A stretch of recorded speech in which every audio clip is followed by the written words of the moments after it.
Passion et discrétion, telle pourrait être la devise de Kenji. La cuisine, c'est toute sa vie. Ces dernières nuits, il n'a pas beaucoup dormi.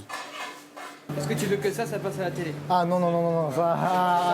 Non, vous ne pourrez voir ici le pâté-croûte de Kenji. La recette doit en rester secrète sous peine de disqualification. C'est la règle de la compétition. Du coup, c'est pour ça que c'est caché un peu. Très caché. C'est caché, ouais. Donc d'abord la poêle, ensuite le beurre. Kenji est le disciple de Patrick-Henri Roux. C'est à la Pyramide, son restaurant étoilé, que les deux derniers champions du pâté-croûte sont venus s'entraîner. Comme Kenji, tous deux sont japonais.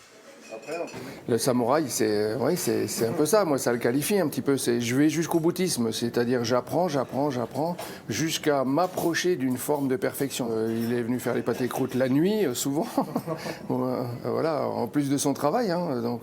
Mais parce que la nuit, il était bien parce qu'on est tranquille.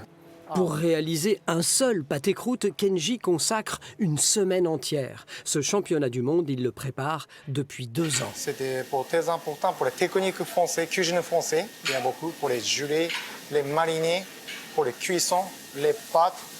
C'est tout, c'est dedans. Il y a beaucoup de techniques. Après, c'est déjà intéressant pour les cuisines françaises et c'est très important. Il y a une âme dans son pâté-croûte. Il y a une âme. Vous savez, quand vous mangez puis que vous faites... c'est le wow effect. Moi, j'aime bien ça. Le chef, lui aussi, a vécu au Japon. Sur la voie de l'épure, Kenji le disciple dépassera-t-il son maître ?